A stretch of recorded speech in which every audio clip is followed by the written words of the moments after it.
मेरे प्रिय आत्मा,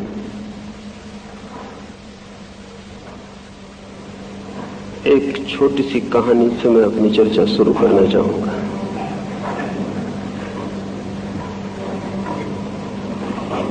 एक बड़ी राजधानी में राजमहल के द्वार पर बड़ी भीड़ लगी हुई थी।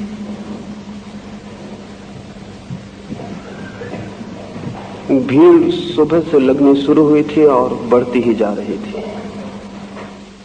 जो भी आदमी आया था वो ठहर गया था और वापस नहीं लौटा था।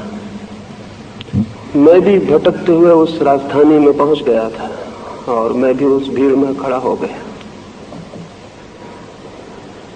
कुछ बड़ी अजीब घटना उस दिन घट गई थी, इसलिए सारे नगर से लोग उसी महल की तरफ भागे हुए आ रहे थे। ऐसी तो कोई बड़ी अजीब बात न थी। सुबह ही एक भिखारी ने आके उस द्वार पर भिक्षा मांगी थी और रोज ही सुबह द्वार पर भिखारी भिक्षा मांगते हैं। अभी वैसी दुनिया तो नहीं आ पाई जब भिखारी नहीं होंगे, इसलिए कोई बहुत अजीब बात न थी। लेकिन भिखारी ने न केवल भिक्षा मांगी, अपना भिक्षा पात्र राजा के सामने फैलाया, बल्कि उसने एक शर्त भी रखी। भिखारी कोई शर्त रखे ये आश्चर्य की बात थी। देने वाला शर्त रखे ये तो ठीक है, लेकिन लेने वाला भी शर्त रखे ये जरूर आश्चर्य की बात थी। और शर्त भी बड़ी अनूठी थी। देखने में तो बहुत सरल बात मालूम पड़ी थी और राजा उस शर्त के लिए राजी हो गया था, लेकिन पूरा करना बहुत कठिन हो रहा था। उस भिखारी ने कहा था, मैं एक ही शर्त पर भिक्षा लूंगा और वो शर्त यह है कि मेरा भिक्षा पात्र पूरा भर दिया जाए, मैं अधूरा पात्र लेकर नहीं लौटूंगा। राजा के अहंकार को हंसी आ गई थी और राजा ने कहा था, तुम पागल हो, शायद तुम्हें पता नहीं तुम किसके द्वार पर भिक्षा मांग रहे हो। अगर तुम खुद अधूरा पात्र लेकर लौटना चाहते तो भी मैं तुम्हें अधूरा पात्र भरा हुआ लौटने न देता। शर्त रखने की कोई बात नहीं। और उसने अपने वजीरों को कहा, अब अन्न से भरना इसका पात्र ठीक ना होगा, स्वर्ण मुद्राओं से भर दो। उस भिखारी ने फिर कहा, एक बार सोच लें, क्योंकि और राजा भी मुसीबत में पड़ चुके हैं। ये शर्त मैंने पहली बार नहीं रखी और द्वारों पर भी रखी है और आज तक कोई भी द्वार मेरे पात्र को पूरा नहीं भर सका है। राजा हंस पड़ा। बात पर ध्यान देने की उसने जरूरत न समझी और वजीर को कहा कि जाओ स्वर्ण असरफियों से पात्र भर दो। वजीर स्वर्ण असरफियां लाया, उसने वे पात्र में डाली। छोटा सा पात्र था, लेकिन बड़ी अद्भुत घटना घटी। पात्र में गिरते ही वे असरफियां न मालूम कहां विलीन हो गईं। पात्र खाली का खाली रह गए और तब भीड़ उस द्वार पर बढ़ने लगी थी। मैं भी उस भीड़ में जाके खड़ा हो गया था। दोपहर हो गई। भिक्षु का छोटा सा पात्र सम्राट की बहुत बड़ी तिजोरियां न भर सकी। सांझ होने लगी। सम्राट की तिजोरियां खाली हो गईं, लेकिन भिक्षु का पात्र नहीं भरा। और तब जो सम्राट किसी से भी कभी हारा न था, वो उस भिखारी से हार गया, उसके पैरों पर गिर पड़ा और उसने क्षमा मांगी कि भूल हो गई है मुझसे, मैं क्षमा चाहता हूं। और आज मुझे एक बड़े सत्य का दर्शन हो गया कि सम्राट की संपत्ति भी भिक्षु की भूख को नहीं भर सकती। मुझे माफ कर दो, मैं तुम्हारा पात्र पूरा न भर सकूंगा। भीड़ छट गई। राजा हार चुका था। लोग अनेक तरह की बातें करते हुए अपने घर चले गए और वो भिखारी भी अपने रास्ते पर हो गया। लेकिन इतने आसानी से मैं उस भिखारी को न छोड़ सका और उसके पीछे हो गए। रात गांव के बाहर मैंने उसे पकड़ लिया और उससे पूछा, क्या रहस्य इस भिक्षा के पात्र का जो भर नहीं सका। वो भिखारी हंसने लगा और उसने कहा, गांव गांव में गया हूं और न मालूम कितने द्वार पर कितने अहंकार पराजित हो गए, लेकिन तुम पहले आदमी हो जो मेरे पीछे आए हो और भिक्षा कर इस पात्र का रहस्य पूछते हो। मैं इस आदमी की तलाश में था कि कोई मुझसे पूछे, उसी के लिए मैं गांव गांव घूम रहा हूं, लेकिन कोई ये पूछता ही नहीं। इस भिक्षा के पात्र में कोई भी रहस्य नहीं है। और भिक्षा का पात्र उसने मेरे हाथ में दे दिया और उसने कहा मैं एक मरघट से निकलता था और एक आदमी की खोपड़ी मुझे पड़ी मिल गई, उससे ही मैंने इस पात्र को बना लिया। और जैसा कि सभी जानते हैं, आदमी का मन कभी भरता नहीं, इसलिए ये पात्र भी भरता नहीं। इस कहानी से इसलिए मैं अपनी बात शुरू करना चाहता हूं कि जीवन में सबसे बड़े रहस्यों में से समझने की जो बात है वो यही है, मनुष्य का मन जैसा है वो कभी भी भरने में समर्थ नहीं। मनुष्य की पीड़ा और चिंता और दुख और विषाद इसी तथ्य से पैदा होते हैं। हम उस मन को भरने की कोशिश में हैं जो भरने में स्वभावतः असमर्थ है, लेकिन इस तथ्य का उद्घाटन मुश्किल से ही कोई कर पाता है। और जो इस तथ्य का उद्घाटन कर लेता है उसके जीवन में एक क्रांति घटित हो जाती है। लेकिन सामान्यतः मुश्किल से ही शायद हमारी दृष्टि में ये बात दिखाई पड़नी शुरू होती है।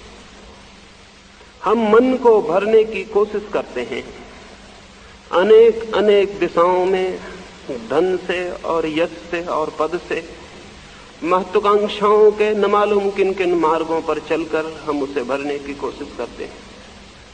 और इस बात को भली भांति देखते हुए भी शायद हम अंधे बने रहते हैं कि आज तक कोई भी अपने मन को भर नहीं सका है।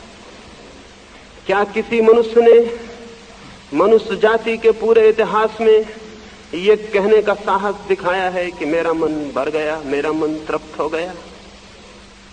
क्या किसी ने लंबे 10,000 वर्षों के ज्ञात इतिहास में ये बात कही है कि मैं मन की पूर्ति पर पहुंच गया, मन की आकांक्षाएं तृप्त हो गई? नहीं, एक भी मनुष्य ऐसा दिखाई नहीं पड़ता। और हर शेष मनुष्य की जीवन कथा मनुष्य के निरंतर खाली रह जाने की खबर देती है। सिकंदर की जिस दिन मृत्यु हुई और जिस नगर में उसकी अर्थी निकली, उस दिन एक बहुत अजीब बात लोगों ने देखी। शायद वैसा कभी भी नहीं हुआ था और शायद आगे भी कभी नहीं होगा। सिकंदर की अर्थी को देखने लाखों लोग रास्तों पर खड़े थे। कोई साधारण आदमी न मर गया था, महान सिकंदर की मृत्यु हो गई थी। लेकिन लोग देख के हैरान हुए, उसकी अर्थी बड़ी अजीब थी। अर्थी के बाहर सिकंदर के दोनों हाथ लटके हुए थे और हर कोई पूछने लगा कि ये हाथ अर्थी के बाहर क्यों लटके हुए। सारे नगर में एक ही बात उठ गई। सांझ होते होते पता चला सिकंदर ने मरने के पहले कहा था, मेरे हाथ अर्थी के बाहर लटके रहने देना ताकि हर आदमी देख ले मैं भी खाली हाथ जा रहा हूं, मेरे हाथ भी भरे हुए नहीं। मेरी दौड़, मेरी विजय यात्राएं सब असफल हो गई, हाथ मेरे खाली। किसके हाथ भरे हुए कब गए? ये बात दूसरी है कि हम हाथों को अर्थियों के भीतर छिपा देते हैं ताकि कोई देख न ले कि ये हाथ खाली जा रहे हैं। लेकिन अर्थियों के भीतर छिपाएं या न छिपाएं, हर आदमी की जीवन कथा निरंतर खाली बने रहने की कथा है। ये मन का पात्र भरता नहीं है। ऐसा नहीं है कि धन से नहीं भरता, ऐसा नहीं है कि यश से नहीं भरता, धर्म से भी नहीं भरता, त्याग से भी नहीं भरता। भरना उसका स्वभाव नहीं है। मोक्ष से भी नहीं भरता, परमात्मा से भी नहीं भरता। भरना उसका स्वभाव नहीं है। कुछ लोग धन से भरने से ऊब जाते हैं लेकिन भरने से नहीं ऊब पाते। धन से भरने से ऊब जाते हैं तो सोचते हैं धर्म से भर ले। यश और कीर्ति से ऊब जाते हैं और पाते हैं कि उससे मन नहीं भरता तो सोचते हैं त्याग और तपश्चर्या से भर ले। लेकिन मन अगर भरने में समर्थ होता तो धन से भी भर जाता और धर्म से भी भर जाता। मन भरने में ही असमर्थ है, मन स्वभावतः भरने में असमर्थ है। कोई बात है जिसकी वजह से मन नहीं भर सकता है, किसी भी चीज से नहीं। और जब तक इस तथ्य को कोई साक्षात नहीं करता है, इस समग्र सत्य को कि मन को भरना ही असंभव है, तब तक किसी मनुष्य के जीवन में कोई क्रांति फलित नहीं हो सकती, तब तक कोई मनुष्य आनंद को उपलब्ध नहीं हो सकता, तब तक कोई मनुष्य धार्मिक नहीं हो सकता। धार्मिक मनुष्य की शुरुआत इस बात से नहीं होती कि धन से छोड़ के हम त्याग से मन को भरने लगे। धन और त्याग दोनों की भाषा एक ही है। धन की भाषा है और धन मिले तो शायद मन भर जाए, उतना मिल जाता है तो पता चलता है मन नहीं भरा। और धन मिले तो शायद मन भर जाए, उतना भी मिल जाता है तो मन नहीं भरता। त्याग की भाषा भी और की ही भाषा है। इतना छोड़ देते हैं तो मन नहीं भरता, और छोड़ दें तो शायद मन भर जाए, और छोड़ देते हैं फिर पता चलता है, और छोड़ दें तो शायद मन भर जाए।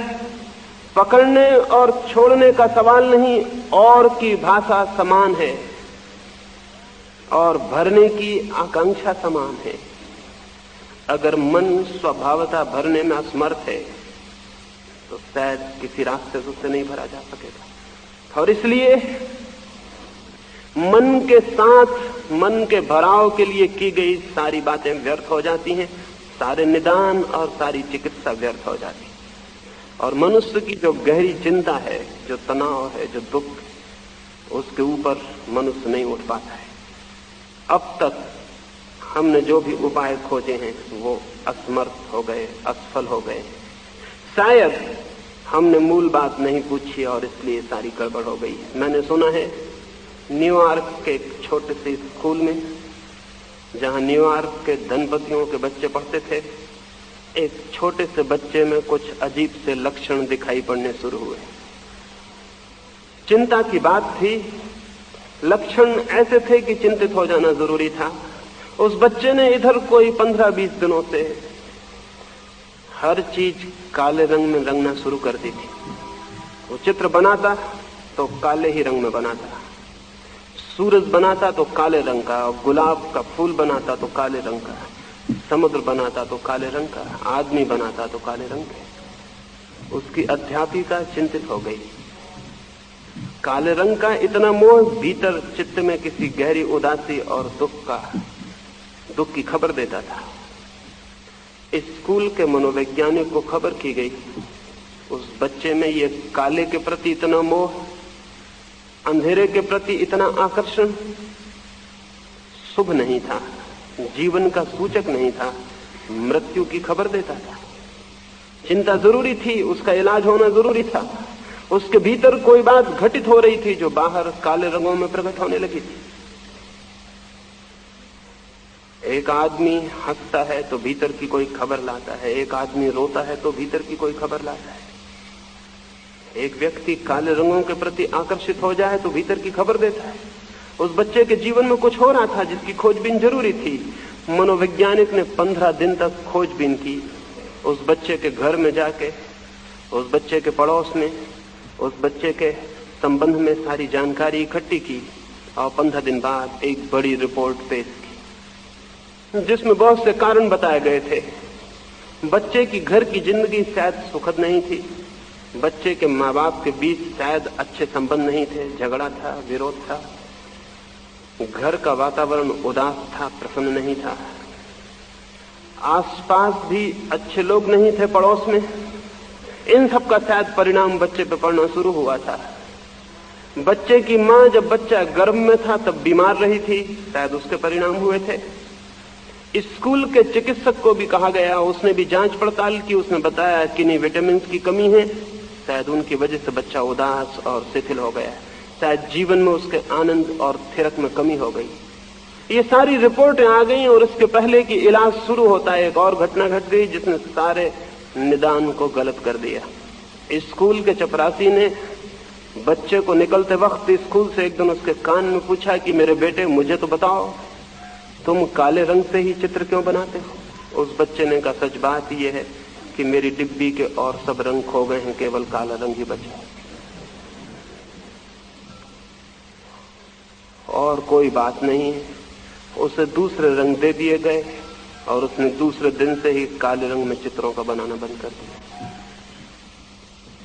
बात उतनी ही थी कि उसकी डिब्बी के और रंग खो गए थे, लेकिन इन विशेषज्ञों ने बड़ी बातें खोज निकाली थी और उन बातों के आधार पर अगर उस बच्चे का इलाज होता तो आप सोच सकते हैं क्या हुआ होता। उस बच्चे का बचना मुश्किल हो जाता।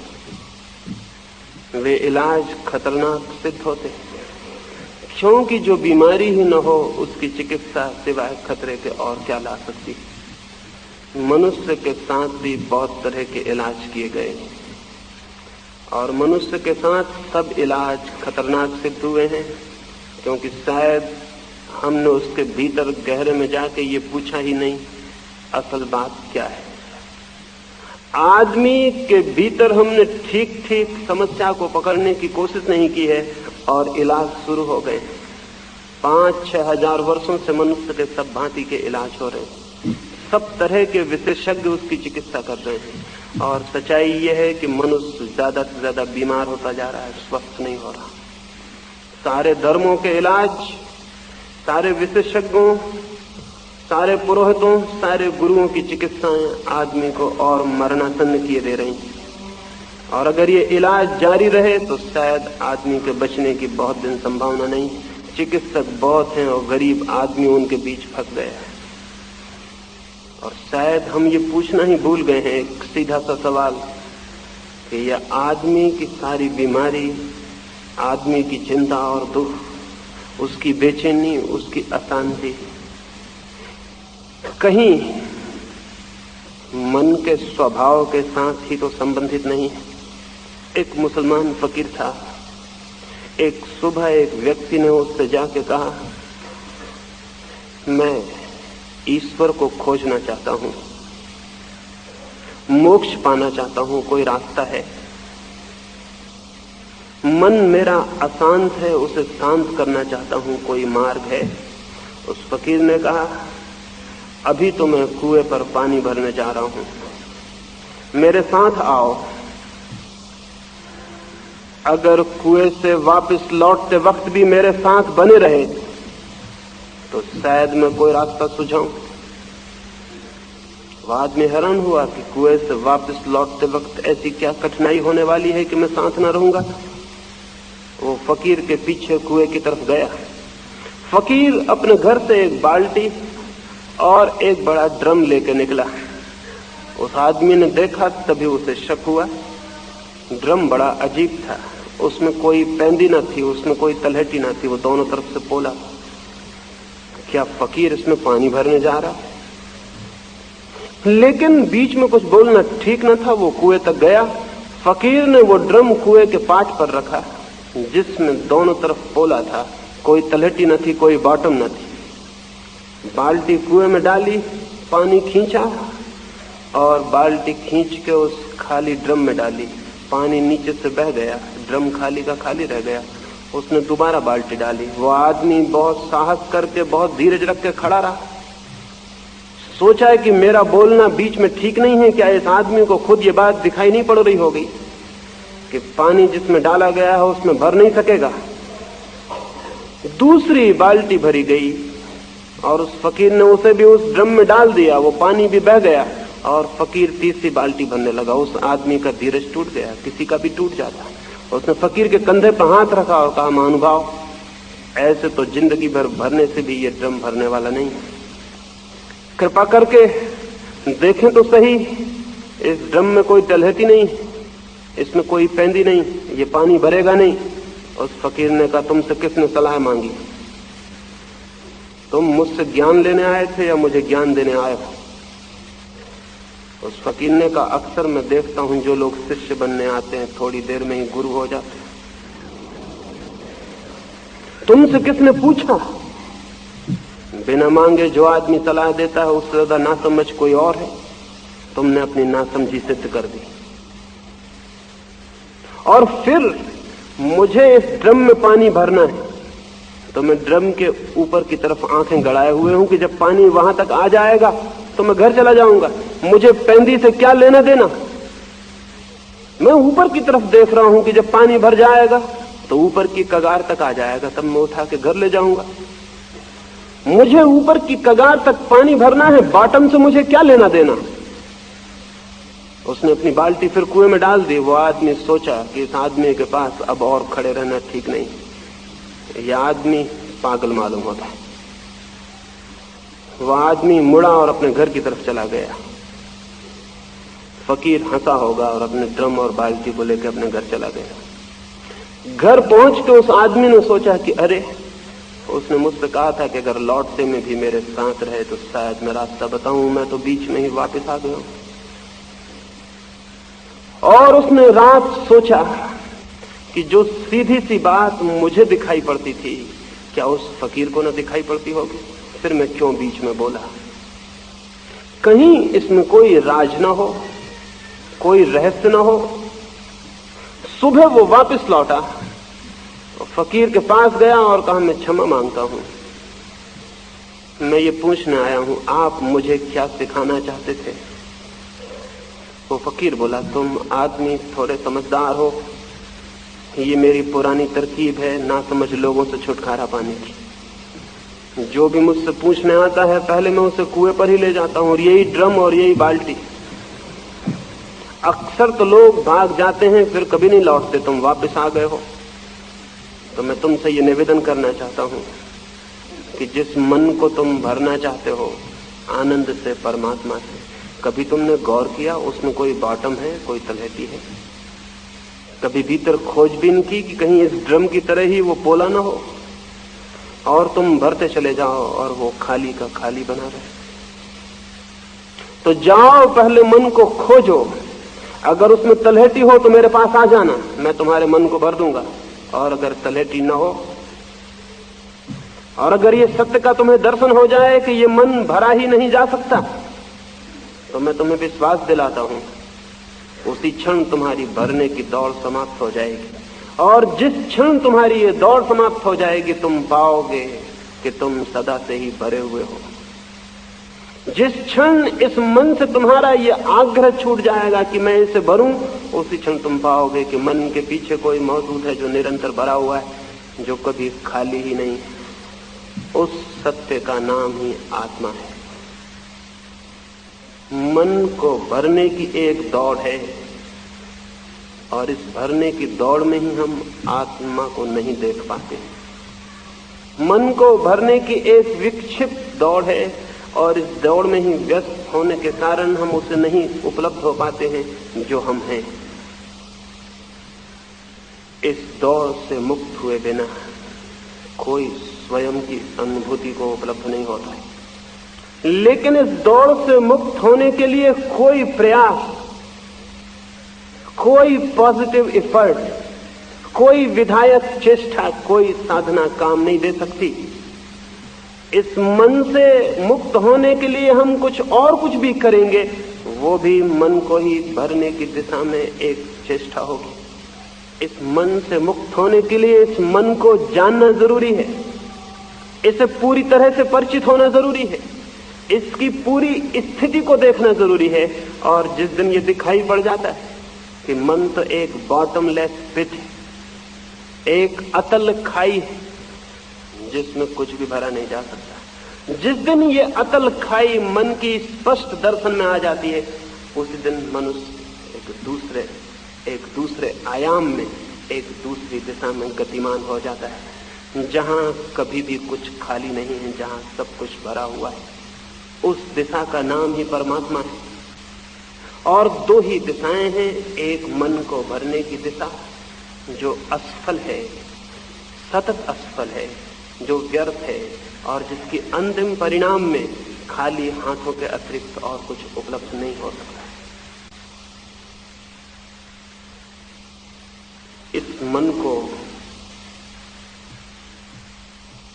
कैसे जाना जा सकता है, इस दिशा में ही इन 2 दिनों में आपसे बात करूंगा। पहली बात, हम सारे लोग मन को जानने की बात तो दूर रही, इसे जानने से बचना चाहते हैं। जानने की बात तो बहुत दूर, हम अपनी आंखें चुरा लेना चाहते हैं इस मन से कि कहीं इससे मिलना ना हो जाए। कोई आदमी अपनी शक्ल देखने को तैयार नहीं, कोई आदमी जैसा वो है वैसा ही अपने को उघाड़ के देखने का साहस नहीं करता। हम तो अपने से भाग रहे हैं और भागते भागते हम रास्ते में जो भी मिलता है उससे पूछते चलते हैं, आत्मज्ञान का कोई रास्ता है? अपने से भाग रहे हैं और आत्मज्ञान को उपलब्ध होना चाहते हैं। ये दोनों बातें अत्यंत मूढ़तापूर्ण हैं। ये दोनों बातें इतनी विरोधी हैं कि इससे बड़ा और कोई विरोध, इससे बड़ा और कोई कंट्राडिक्शन नहीं हो सकता। पूछें अपने से, कहीं मैं अपने से भाग तो नहीं रहा हूं? हम सब भाग रहे हैं।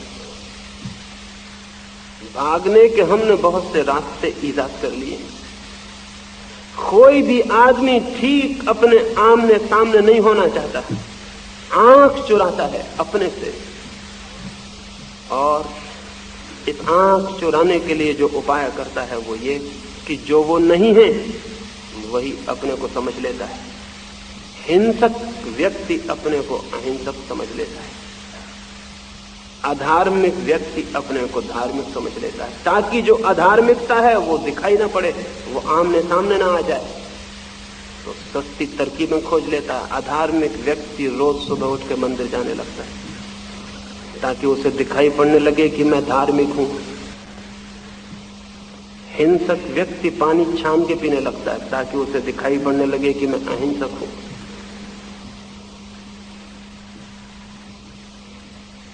कामुकता से भरा हुआ व्यक्ति ब्रह्मचर्य के व्रत ले लेता है ताकि उसे दिखाई पड़ने लगे कि मैं काम और सेक्स से मुक्त हूं। हम जो हैं उससे विरोधी वस्त्र अपने ऊपर ओढ़ लेते हैं। हम जो हैं उससे ठीक उल्टी शक्ल, उससे ठीक उल्टे मुखौटे, उससे ठीक उल्टे वस्त्र हम अपने ऊपर ढांक लेते हैं ताकि दिखाई ना पड़े, ताकि दूसरों की आंखों में तो हम छिप ही जाएं, अपनी आंखों में भी छिप जाएं। एक धोखा चल रहा है, दूसरे के साथ नहीं, अपने साथ। दूसरों के धोखे हमें दिखाई पड़ जाते हैं, लेकिन खुद जो हम अपने को धोखा दे रहे हैं वो दिखाई नहीं पड़ता। मैंने सुना है एक स्कूल में सुबह ही सुबह इस स्कूल का इंस्पेक्टर निरीक्षण करने को आ गया था। वो पहली ही कक्षा में जो उसके सामने पड़ी उसके भीतर गया और उसने जाके तख्ते पर एक सवाल लिखा और विद्यार्थियों से कहा कि तुम में से जो भी 3 विद्यार्थी इस कक्षा में सर्वाधिक कुशल हों वे खड़े हो जाएं और एक के बाद एक आके सवाल को हल करें। आकस्मिक निरीक्षण करने वो स्कूल में आया था। एक विद्यार्थी उठा जो कक्षा में प्रथम था, उसने आके बोर्ड पर सवाल किया, ठीक सवाल किया था, लौट के अपनी जगह जाके बैठ गया। दूसरा विद्यार्थी उठा जो कक्षा में द्वितीय था, उसने भी आके सवाल किया और अपनी जगह जाके बैठ गया। फिर तीसरा विद्यार्थी उठा, लेकिन तीसरा थोड़ा झिझकते हुए बोर्ड के पास आया और सवाल जैसे ही हल करने को था, उस इंस्पेक्टर ने गौर से देखा तो पाया ये तो वही विद्यार्थी है जो पहले भी आया था, पहले बार जो आया था ये वही है। उसने उसका हाथ पकड़ा और कहा तुम मुझे धोखा दे रहे हो, तुम तो पहली दफा आके सवाल हल कर चुके हो, तीसरा विद्यार्थी कहाँ है? उस विद्यार्थी ने कहा माफ करिए, तीसरा विद्यार्थी आज मौजूद नहीं है, वो क्रिकेट का खेल देखने गया हुआ है और मुझसे कह गया है कि मेरी जगह कोई भी काम हो तो तुम कर देना। इंस्पेक्टर तो आग बबूला हो गया। उसने कहा ये क्या बात है, क्या तुम दूसरे की जगह परीक्षा दोगे, क्या तुम दूसरे की जगह सवाल करोगे? ये मैंने कभी आज तक सुना ही नहीं, हद धोखा चल रहा है। उसने विद्यार्थी को डांटा और कुछ नैतिक शिक्षाओं का उपदेश दिया। ऐसा मौका मिल जाए तो शिक्षा कोई भी देता है, छोड़ता नहीं। और उस विद्यार्थी को डांटने के बाद वो शिक्षक की तरफ मुड़ा जो बोर्ड के पास खड़ा हुआ था और उससे कहा महाशय मैं तो अपरिचित हूं, लेकिन आप तो इस कक्षा से भली भांति परिचित हैं। आप भी खड़े देखते रहे कि ये विद्यार्थी धोखा दे रहा है और आपने मुझसे कुछ कहा नहीं। तो शिक्षक ने आंख नीचे की और कहा, महानुभाव मैं भी इन्हें पहचानता नहीं। वो इंस्पेक्टर तो हैरान हो गया। उसने कहा, आप इस कक्षा के शिक्षक हैं और पहचानते नहीं? उसने कहा, असल बात यह है कि इस कक्षा का शिक्षक क्रिकेट का खेल देखने चला गया और वो मुझसे कह गया है कि जरा मैं उसकी क्लास देख लूं, मैं इस कक्षा का शिक्षक नहीं हूं। तब तो बात और भी बिगड़ गई और इंस्पेक्टर की आंखों से आग निकलने लगी और वो पैर पटकने लगा और चिल्लाने लगा। उसने कहा, ये तो हद हो गई, ये तो धोखे की हद हो गई। विद्यार्थी धोखा दे तो दे, आप शिक्षक होकर भी धोखा दे रहे हैं। और उसने शिक्षक को भी कुछ उपदेश की बातें कही। अंत में जब वो चलने लगा तब उसने कहा, बच्चों, और शिक्षक को कहा, मां से आप भगवान को धन्यवाद दीजिए, नहीं तो आपकी जिंदगी खराब हो जाती, नौकरी पर आंच आ जाती। वो तो अच्छा हुआ कि असली इंस्पेक्टर क्रिकेट का खेल देखने गया। मैं तो उसका दोस्त हूं जो उसकी जगह निरीक्षण करने आ गया।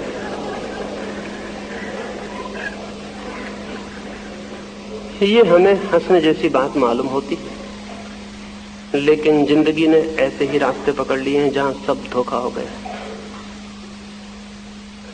जहां हम सब किसी और की जगह खड़े हुए मालूम हो रहे हैं, जहां हम सब किसी और के चेहरे लगाए हुए हैं, जहां हम सब किसी और के कपड़े पहने हुए हैं, जहां हम सब वहां नहीं है जो हम हैं, बल्कि कहीं और कुछ और दिखलाई दे रहे हैं, दिखलाई देने की कोशिश कर रहे हैं।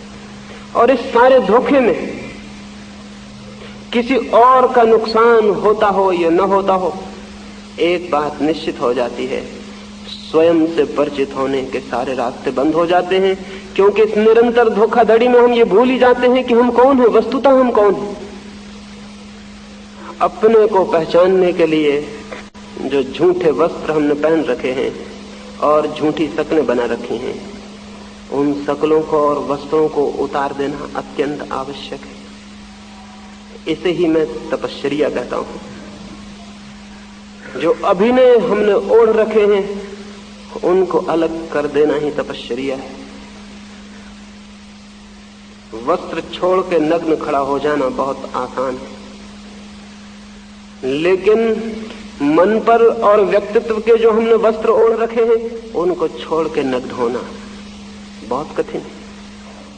वही कठिनाई है मनुष्य के आत्मज्ञान के मार्ग पर, वही कठिनाई है उसके चित्त के पूरे उद्घाटन में। सोचें और हम देखें कि हम जो दूसरों को दिखला रहे हैं कि हम हैं, वो हम हैं। हमने जो नाटक खेल रखा है जीवन में, हमने जीवन को तो एक मंच बना रखा है जहां हम दूसरों का अभिनय कर रहे हैं, और धीरे धीरे ये भूल गए हैं कि ये अभिनय था। आदमी भूल जाता है धीरे धीरे।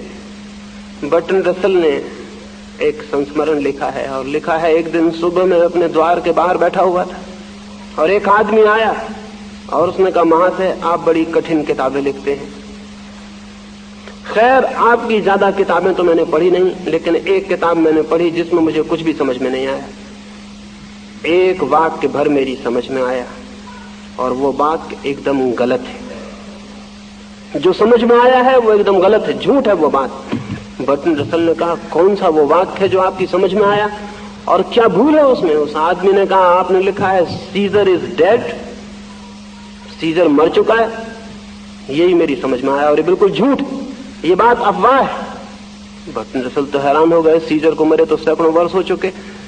उन्होंने पूछा कि आपके पास क्या प्रमाण है कि ये बात गलत है? तो उस आदमी ने कहा, मैं खुद सीजर हूं। बर्ट्रैंड रसल ने उस आदमी से और बातचीत करनी उचित न समझी। उसे नमस्कार किया और कहा, माफ करिए, नए संस्करण में मैं सुधार कर लूंगा। वो आदमी प्रसन्न होकर चला गया। पीछे पता चला कि वो एक नाटक में सीजर का काम किया था और तब से दिमाग उसका खराब हो गया, वो अपने को सीजर ही समझने लगा। और ठीक ही वो बर्ट्रैंड रसल को सुझाव देने आया था कि अपनी भूल सुधार लो, सीजर अभी जिंदा है। ये आदमी पागल मालूम होता है। हम लोग किस भांति के लोग हैं, लेकिन एक पति अपनी पत्नी के सामने प्रेम का अभिनय करता है कि मैं तुम्हें प्रेम करता हूं, और धीरे धीरे भूल जाता है कि यह अभिनय था। एक बेटा अपने बाप के सामने आदर का अभिनय करता है कि मैं तुम्हें आदर करता हूं, और धीरे धीरे भूल जाता है कि यह अभिनय था। एक मित्र के सामने अभिनय करता है कि मैं प्राण दे दूंगा तुम्हारे लिए, और भूल जाता है कि यह अच्छी बातचीत थी, कविता थी, ये जिंदगी नहीं थी, ये सच्चाई नहीं थी। और इस बात को याद रख लेता है कि मैं उन मित्रों में से हूं जो जान दे देगा। लेकिन न तो हमारा प्रेम सच्चा है, न हमारी मित्रता सच्ची, न हमारा आदर सच्चा है। अगर हमारा प्रेम सच्चा होता, हमारी मित्रता सच्ची होती, हमारा आदर सच्चा होता, तो ये सड़ी गली और कुरूप दुनिया हम पैदा करते जो हमने पैदा की। हर पति अपनी पत्नी को प्रेम कर रहा है, हर बाप अपने बेटे को प्रेम कर रहा है, हर माँ अपने बच्चों को प्रेम कर रही, तो सारी दुनिया में इतना प्रेम है और इतनी रद्दी दुनिया पैदा हुई। इतने प्रेम से इतनी रद्दी दुनिया पैदा हो सकती थी, इतनी कुरूप, इतनी घृणित ये दुनिया हमारे सब, अगर प्रेम सच्चा होता तो उससे पैदा हो सकती थी। 3000 वर्षों में 15,000 युद्ध हमने लड़े। 3000 वर्षों में 15,000 युद्ध हमें लड़ने पड़ते। 3000 वर्षों में 15,000 युद्ध किस बात की खबर देते हैं? हमारे भीतर प्रेम है या कि घृणा? हमारे भीतर आदर है या कि अपमान? हमारे भीतर मित्रता है या शत्रुता है? अगर कोई भी आदमी आंख खोल के इस दुनिया को देखेगा तो उसे ये शक पैदा हो जाना स्वाभाविक है कि प्रेम की बातें अभिनय होंगी, मित्रता की बातें कविताएं होंगी। अगर वे सच्चाइयां होती तो जिंदगी और होनी चाहिए थी, जैसी वो बिल्कुल नहीं है। कौन इस दुनिया को बना रहा है? हम सारे लोग इस दुनिया को बना रहे हैं। कौन इस समाज का घटक है? हम सारे लोग, और हम सारे लोग तो बहुत प्रेम से भरे हुए लोग। तो फिर इस दुनिया में ये अप्रेम और घृणा और हिंसा कहां से आ जाती? हमारे अतिरिक्त कोई और रास्ता भी है इसके आ जाने का? निश्चित ही असलियत कुछ और होगी, अभिनय हमारा कुछ और है। बड़े व्यापक पैमाने पर दुनिया में जो प्रकट होता है वो हमारी असलियत है, और अपने अपने घर में बैठ के हम जो बातें करते हैं वो अभिनय है। जिसे हम कहते हैं कि मुझे तुमसे प्रेम है, क्या उस सच में हमें प्रेम है? क्या हमने कभी भी उसका मंगल और कल्याण चाहा है? क्या उस प्रेम में भी हमारी ईर्ष्या और घृणा सम्मिलित नहीं है? क्या जिसे हम प्रेम करते हैं उसकी गर्दन पर भी हमने फंदे नहीं डाल दिए हैं? क्या उसको भी हमने घर की दीवालों में बंद नहीं कर दिया है? क्या हमने उसके ऊपर भी शिक्षे और ताले नहीं जड़ दिए? जिसको हमने प्रेम किया है क्या उसको भी हमने अपना पोजीशन, अपनी संपत्ति नहीं बना लिया है? क्या कोई व्यक्ति प्रेम करता है और प्रेम को संपत्ति बना सकता है? क्या कोई प्रेम करता है और प्रेम करके किसी का मालिक बन सकता है? क्या कोई प्रेम करता है और किसी के लिए बंधन खड़े कर सकता है? क्या कोई प्रेम करता है और ईर्ष्या से भी भरा हुआ हो सकता है? प्रेम के लिए ये सब असंभव है। इसलिए प्रेम तो हमारा अभिनय है, सच्चाइयां हमारी बहुत दूसरी हैं। मैंने सुना है एक घर में एक मां और बेटी दोनों को ही रात में उठ के चलने की बीमारी थी। एक रात मां उठी और अपने मकान के पीछे बगिया में चली गई। आधी रात होगी, उसके पीछे ही उसकी लड़की भी उठी और बगिया में चली गई। मां ने लड़की को देखते ही कहा, वो नींद में थी, लड़की को देखते ही उसका चित्त क्रोध और ईर्ष्या से भर गया और उसने कहा, इस दुष्ट के कारण ही मेरा सारा यौवन नष्ट हो गया, इसी ने मेरी सारी जवानी छीन ली, मन होता है इसकी गर्दन दबा दूं। और उस लड़की ने उस बूढ़ी को देखते ही कहा, वो भी नींद में थी, कि इस बूढ़ी औरत के कारण ही मेरा जीवन एक कष्ट और कारागृह बन गया है। मेरी हर खुशी में ये बाधा बन गई। परमात्मा करे ये उठ जाए तो मेरे रास्ते के सारे कांटे दूर हो जाएं। लेकिन ये बातें दोनों ने नींद में कही थी, क्योंकि जाग के तो सच्ची बातें कोई भी कहता नहीं। तभी मुर्गे ने बांग दी और उन दोनों की नींद खुल गई। और उस लड़की ने अपनी माँ को देखा जाग के और कहा, माँ, इस सर्दी में तुम बाहर और साल भी भीतर छोड़ आई, अगर सर्दी लग जाए तो। और उस माँ ने कहा, बेटी तू इतनी जल्दी उठाई, चल वापस सो जा, अभी तो 2 घंटे हैं। फिर जल्दी उठाती इसलिए तो दिन भर थकान मालूम पड़ती। वे एक दूसरे के गले में हाथ डाल के घर में वापस लौट गई और सो गई। नींद में उन्होंने जो कहा था वो और जाग के उन्होंने जो कहा वो, इन दोनों में तो जमीन आसमान का फर्क है। लेकिन सच्चाई क्या है, जो जाग कर कहा वो या जो नींद में कहा वो? नींद में तो झूठ बोलने का कोई कारण ही न था, जागने में झूठ बोलने के कारण है।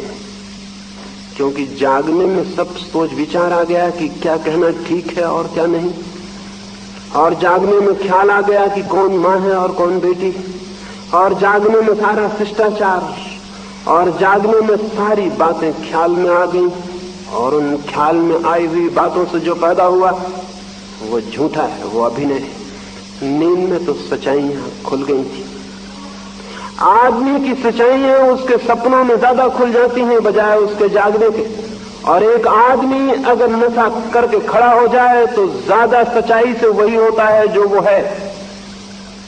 वो गालियां बकने लगता है, वही आदमी जो भजन गा रहा था नशा करके गालियां बकने लगता है। नशे में कोई ताकत हो सकती है कि भीतर गालियां पैदा कर दे? नहीं, लेकिन भीतर गालियां भरी थी, भजन ऊपर थे, और नशे ने सारा बोध छीन लिया। भीतर जो भरा था वो निकलना शुरू हो गया। दिन में हम जागे हैं, रात हम सो गए हैं, होश खो गया। सपने में जो सच्चाइयां थी वो प्रकट होने लगी। आप खुद अपने भीतर अगर थोड़ी खोजबीन करेंगे तो बहुत डर जाएंगे, कहीं मेरे भीतर ये जो सब छिपा है लोगों को पता न चल जाए, कहीं ये उघड़ न जाए, कहीं कोई इसमें झांक न ले। इसलिए जो हमारे भीतर छिपा है हम उसके ऊपर दीवाल पर दीवालें खड़ी करते चले जाते हैं, ताकि उसका किसी को पता न लगे, ताकि वो छिपा रहे, ताकि कोई उसमें झांक न ले। हमारा निकटतम मित्र भी हमारा इतना निकट नहीं होता कि हम उसे अपने भीतर झांकने दें। और तब धीरे धीरे डर से और भय से हम भी अपने भीतर झांकना बंद कर देते हैं। और फिर हम पूछते हैं, आत्मज्ञान कैसे हो, सत्य कैसे मिले, परमात्मा के दर्शन कैसे हों?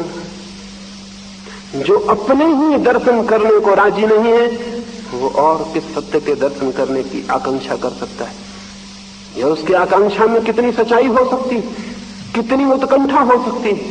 मनुष्य के समक्ष मनुष्य का मन जैसा है, क्रोध, हिंसा और ईर्ष्या जो कुछ भी है उसे बहुत सरलता से वैसा ही जानना जरूरी है। सारे वस्त्र ओढ़े हुए उतार देने जरूरी है, नग्न चित्त के समक्ष खड़ा होना जरूरी है। ये तो पहली बात है कि हम अपने से बचना बंद कर दें। अगर किसी भी दिन हमें जीवन की गहराइयों में उतरना हो और किसी भी दिन हमें जीवन के अर्थ और अभिप्राय को जानना हो और किसी भी दिन हमें जीवन में छिपे सौंदर्य और आनंद की अनुभूति करनी हो, तो अपने आप से पलायन बंद कर देना होगा, अपने आप से भागना बंद कर देना होगा।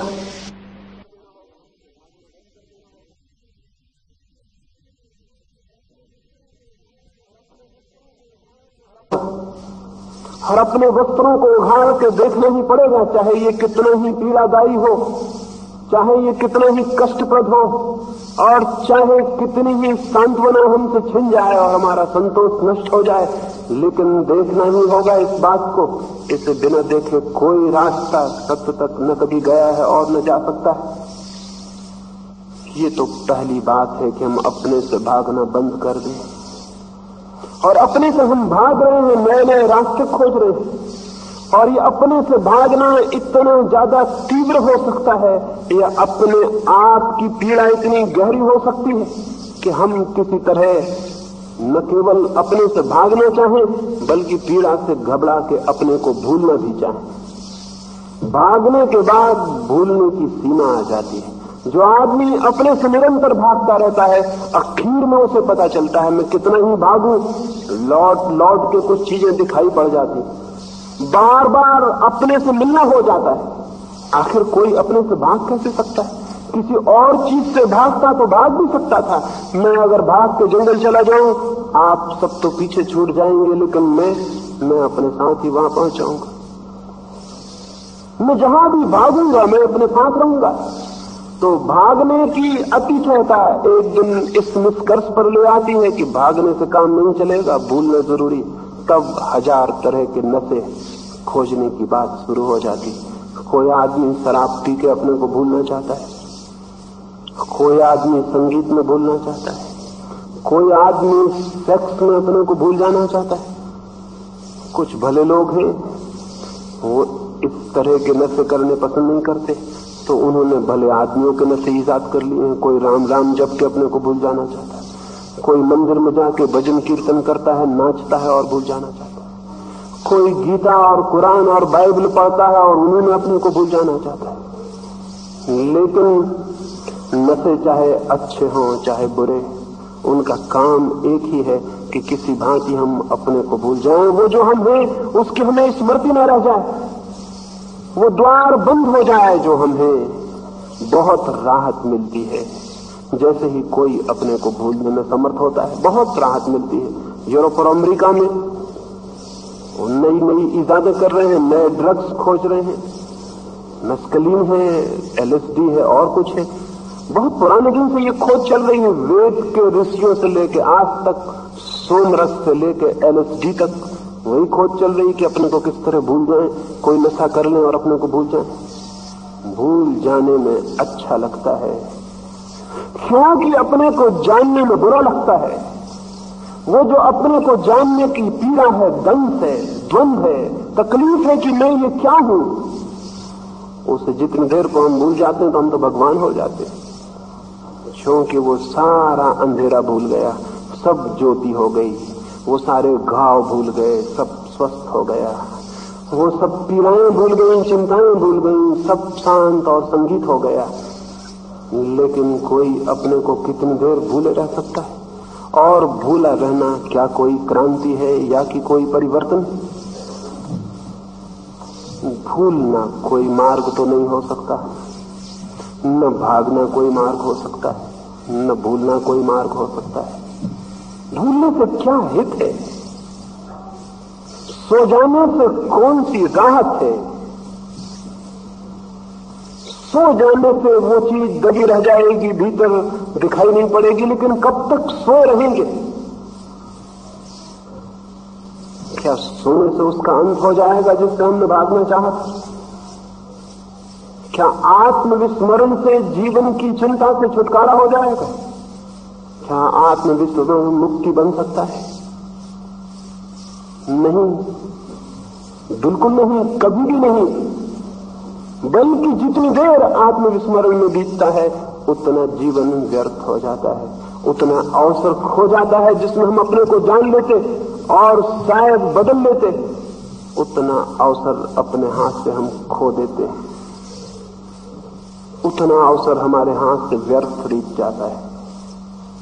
उतनी शक्ति और क्षमता जो हमने अपने को बुलाने में लगाई, काश हम अपने को जगाने में लगाते तो जिंदगी और हो सकती थी, जिंदगी कुछ और हो सकती थी, बात कुछ और हो सकती थी।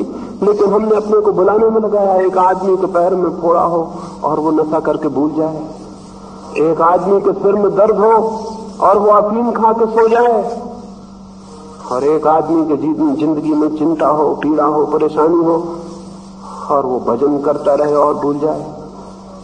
क्या इससे कोई पीड़ा, इससे कोई दुख, इससे कोई बीमारी का अंत होता है?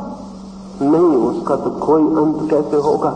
उसका अंत तो उसके साक्षात से हो सकता है, उसके मुकाबले से हो सकता है, उसके निकट जानने से, उसे पहचानने से हो सकता है। ज्ञान के अतिरिक्त मनुष्य के जीवन की चिंता और दुख से कोई छुटकारा नहीं। लेकिन ज्ञान से शायद हम भयभीत हैं, क्योंकि ज्ञान की पहली सीढ़ी अपने को जानना होगी, और अपने को जानने का अर्थ आत्मा को जानना नहीं, अपने को जानने का अर्थ परमात्मा को जानना नहीं, अपने को जानने का पहला और सीधा अर्थ अपने चित्त को, अपने मन को जानना है। मन शांत हो जाए, समाप्त हो जाए, मन विलीन हो जाए, तो जो जाना जाएगा वो है आत्मा। मन के रहते, मन की इस दौड़ और आकांक्षा में डूबे रहते, उससे कोई परिचय नहीं हो सकता। जैसे समुद्र में तूफान हो और सारी समुद्र की छाती लहरों से भरी हो, तो उन लहरों में डूबे समुद्र को, उस समुद्र की शांति को, उस समुद्र के अथाह गहराई को देखना और जानना असंभव है। शांत हो जाएं लहरें तो वो समुद्र सामने आएगा, शांत और गहरा अथाह। लेकिन लहरों के तूफान में तो उसका कोई दर्शन नहीं हो सकता। मन का तूफान है, विचार का तूफान है, चिंता का तूफान है, बहुत लहरें हैं। तो उन लहरों के नीचे छिपी आत्मा के सागर से कोई मिलन नहीं हो सकता। इन लहरों को जानना ही होगा। इन लहरों को जान के इनके विलीन होने पर ही पीछे छिपे सागर की अनुभूति हो सकती है। तो पहला कदम बहुत नकारात्मक है, और वो ये कि अपने से भागना बंद करें। लेकिन पहले तो ये समझ लें कि हम अपने से भाग रहे हैं। आमतौर से तो हम समझते हैं मैं भाग कर रहा हूं अपने से, लेकिन हम भाग रहे हैं। इस तथ्य को मेरे कहने से नहीं, अपने भीतर अपनी जिंदगी में खोजने से ही देखा जा सकता है। सुबह से सांझ तक हम भाग रहे हैं। जो हम हैं न हम जानना चाहते हैं और न दूसरे को जानने देना चाहते हैं कि हम क्या हैं। और हम रोज रोज नई तस्वीरें और रोज रोज नए चित्र गढ़ लेते हैं और नए कपड़े बना लेते हैं और बढ़ते जाते हैं, कपड़ों से डूबते जाते हैं, धीरे धीरे खो जाते हैं, कपड़े ही रह जाते हैं और हमारा कोई पता नहीं रह जाता कि हम कहां हैं। अगर हमारे कपड़े कोई छीन ले एकदम, तो शायद हम पहचान भी न पाए कि हम कौन, हम क्या हैं। जो बातें हमने दूसरों को दिखाई हैं, अगर हमारी सारी पहुंच दी जाए, छीन ली जाए, तो हम नग्न खड़े रह जाएं और पहचानना मुश्किल हो जाए कि मैं कौन हूं। मैंने सुना है एक भिखारी औरत एक संध्या एक मेले से भीख मांग के वापस लौट रही थी। दिन भर थक गई थी, बूढ़ी औरत थी, दिन भर मेले की दौड़ धूप में थक गई थी, मांगने में, एक एक आदमी के सामने हाथ फैलाने में। चलते समय घर लौटते वक्त रास्ते में एक झाड़ के नीचे विश्राम करने को ठहरी और सो गई। उस मेले से और लोग भी उस रास्ते से निकल रहे थे। दो अभिनेता जो कि मेले में नाच कूद के लोगों को खुशी दिए थे और अपनी जेब में भर के लौट रहे थे, दो हंसोड़ आदमी, वे भी उस रास्ते से निकले। उस बूढ़ी औरत को उन्होंने सोते देखा, उन्हें मजाक सूझी।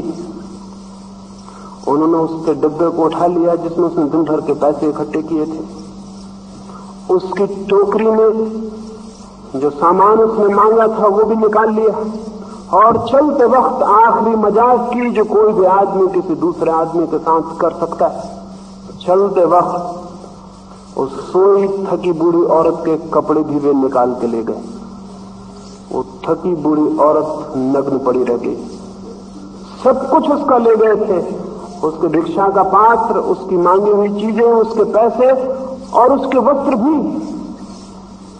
ये बड़ा मजाक था, क्योंकि उसके कपड़े ले गए होते, उसके भिक्षा के सामान ले गए होते तो कोई बात न थी, लेकिन उसके पहने हुए वस्त्र भी। कठिनाई हो गई। बूढ़ी की आधी रात के करीब नींद खुली, उसने हाथ फेरा तो पाया कि उसके वस्त्र नदारत है। वो बहुत हैरान हुई। उसे ख्याल आया कि मैं तो वस्त्र पहने हुई थी, फिर ये नग्न औरत कौन है।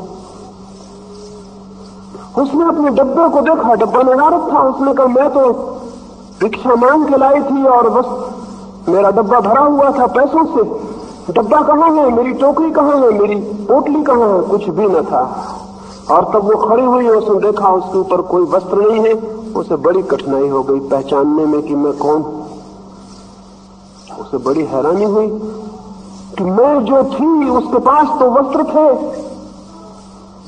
अब मैं कौन हूं और मैं कैसे पहचानूं कि मैं वही हूं या कोई और। उसने सोचा कि चलूं, अंधेरी रात है, घर चली चलूं, कोई रास्ते पर भी नहीं है, मेरा कुत्ता तो मुझे जरूर पहचान लेगा। उसके घर पर उसके पास अपना एक कुत्ता था। बूढ़ी औरत भीख मांग के आती थी तो कुत्ता दौड़ के बाहर आ जाता था, पूंछ हिलाने लगता था। सभी लोग कुत्ते पाल रखते हैं जो पूंछ हिलाएं और पहचाने, नहीं तो कोई भी आदमी अपने को पहचानने में कठिनाई पाएगा। सम्राट भी कुत्ते पाल रखते हैं, भिखारी भी, क्योंकि वो पूंछ हिलाते हैं तो खुद को पहचानने में आसानी होती है कि मैं वही हूं। वो बूढ़ी गई अपने घर, भागी हुई कि अब एक ही रास्ता है, अगर कुत्ता मुझे पहचान ले तो निश्चित हो जाए कि मैं वही हूं। कोई मेरे कपड़े ले गया और मेरा सामान ले गया और कहीं कुत्ते ने भी न पहचाना तो। वो डरी हुई थी, लेकिन एक ही उपाय था। वो घर गई और जैसा कि आप समझ सकते हैं कुत्ता नहीं पहचान सका, क्योंकि नंगी बूढ़ी उसने कभी देखी नहीं थी। कुत्ता बजाय इसके कि पूंछ हिलाता जोर से भौंकने लगा, एक अपरिचित, और वो बूढ़ी घबरा गई। उसने कहा अब तो बड़ी कठिनाई हो गई, कुत्ता भी नहीं पहचानता है कि मैं कौन। मुझे पता नहीं इसके आगे क्या हुआ, उस बूढ़ी ने क्या रास्ता खोजा और कैसे वो अपने को पहचान पाई।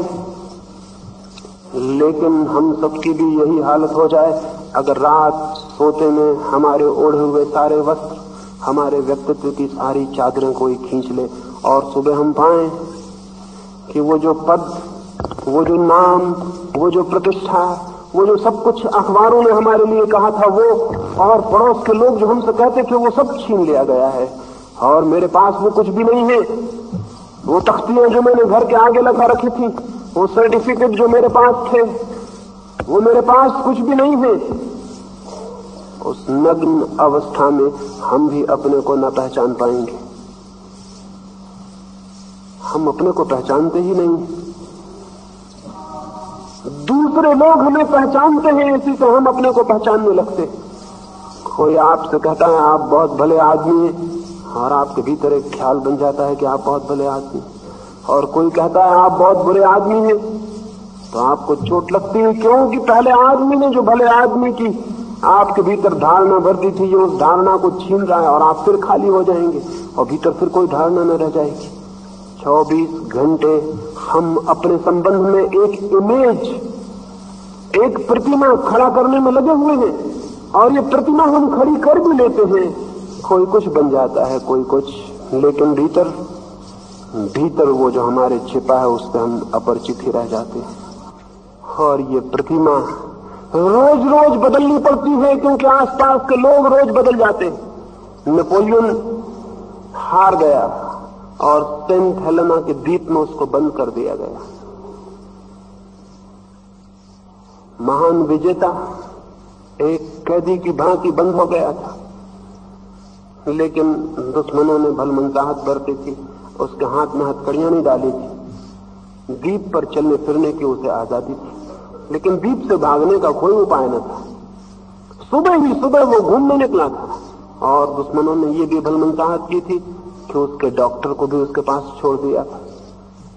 डॉक्टर और वो दोनों घूमने निकले थे सुबह सुबह एक पगडंडी पर।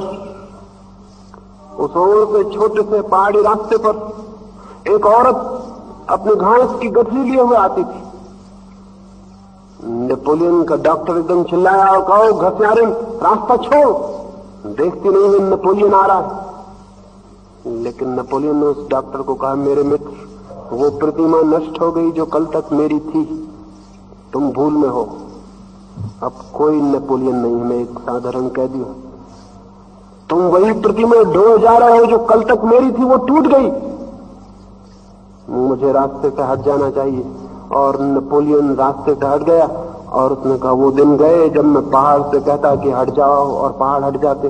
आज एक घास वाली औरत के लिए मुझे हट जाना चाहिए। नेपोलियन बहुत समझदार आदमी रहा होगा, इस बात को समझ सका कि वो प्रतिमा मैंने जो बनाई थी इतने दिन तक टूट चुकी है। हम सब भी अपनी प्रतिमा बना रहे हैं, हो सकता है मौत तक न भी टूटे, लेकिन इससे क्या फर्क पड़ता है? अगर हम अपनी प्रतिमा को ही जानते हैं तो वो प्रतिमा झूठी है, हमारी बनाई हुई है। और उस प्रतिमा को ही अगर हमने मान लिया कि मैं हूं, तो हम उसको कभी न जान सकेंगे जो वस्तुतः मैं हूं। जो प्रतिमा से उलझ गया वो आत्मा को कभी न जान सकेगा। इस प्रतिमा को इसके पहले की मौत तोड़ दे, या इसके पहले कि कोई बड़ी हार नेपोलियन की प्रतिमा को फोड़ दे, जो आदमी समझता है वो खुद ही इस प्रतिमा को तोड़ देता है और भीतर प्रवेश करता है। वही आदमी साधक है जो अपने हाथ से बनाई गई प्रतिमा को तोड़ के भीतर प्रवेश करता है। वो प्रवेश कैसे हो सकता है, उसकी चर्चा मैं कल सुबह आपसे करूंगा। आज तो मुझे इतना ही कहना था कि हमने एक झूठी प्रतिमा अपने बाबत खड़ी कर ली है, एक फॉल्स इमेज हमने बना लिया है। कोई वजह है, कोई कारण है इसलिए हमने ये बना लिया।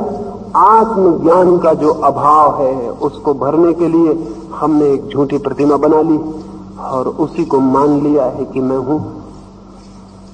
इस प्रतिमा के भीतर बिल्कुल उल्टी हमारे चित्त की स्थिति है। हमने ऊपर फूल चिपका लिए, भीतर दुर्गंध भरी है। हमने ऊपर रोशनी कर लिए, भीतर अंधेरा भरा है। और उस अंधेरे से हम डरते हैं कहीं उसका हमें पता ना चल जाए, क्योंकि उसका पता इस प्रतिमा की हत्या हो जाएगी, ये प्रतिमा टूट जाएगी अगर उसका हमें पता चल गया। लेकिन गुजरना ही पड़ता है इस रास्ते से उस प्रतिमा को तोड़ने के, अन्यथा कोई फिर और गहरे और भीतर नहीं जा सकता, फिर वो अपने से बाहर ही घूमता हुआ रह जाता है। और हम सब ने इतनी सुरक्षा कर ली इस प्रतिमा में कि इसमें कोई दरवाजा भी नहीं छोड़ते हैं कि कहीं हम भीतर जा सके, क्योंकि वो दरवाजे से कोई दूसरा भी भीतर जा सकता है और कहीं वो भीतर हमारे जाके देख ले। तो हमने सब तरह की सिक्योरिटी कर ली है, प्रतिमा को सब तरफ से बंद कर दिया है, अपने चारों तरफ खोल खड़ी कर ली है और उसके भीतर हम बंद हो गए। एक सम्राट ने एक महल बनाया था, उस महल की दूर दूर तक चर्चा हुई और दूर दूर के सम्राट उसे देखने आए। महल बहुत अद्भुत था, इतना सुरक्षित महल कभी भी नहीं बनाया गया था। पड़ोस का एक सम्राट उसे देखने आया। महल के मालिक ने एक एक महल का कोना कोना दिखलाया। सम्राट चकित हुआ, इतना सुरक्षित था वो कि चोर उसमें घुस ना सकते थे, दुश्मन उसमें प्रवेश ना कर सकते थे। एक ही दरवाजा था उस महल में, ताकि कोई भीतर ना आ सके, ताकि भीतर से कोई अनजान अपरिचित बाहर न जा सके। द्वार पर सख्त पहरा था। लौटते वक्त पड़ोसी सम्राट ने प्रशंसा की और कहा, बहुत सुंदर महल बनाया, बहुत सुरक्षित, मैं भी कोशिश करूंगा एक ऐसे महल को बनाने की। एक भिखारी द्वार पर खड़ा था, वो ये सुन के हंस पड़ा। मकान के मालिक ने पूछा, क्यों हंस पड़े हो, क्या बात है, कोई भूल है मेरे महल में? उस भिखारी ने कहा, एक भूल, इसमें ये एक दरवाजा है, ये एक भूल है, ये दरवाजा भी नहीं होना चाहिए। इससे कोई और आ सके या न आ सके, मौत इस दरवाजे से भीतर आ जाएगी और तुम असुरक्षित हो।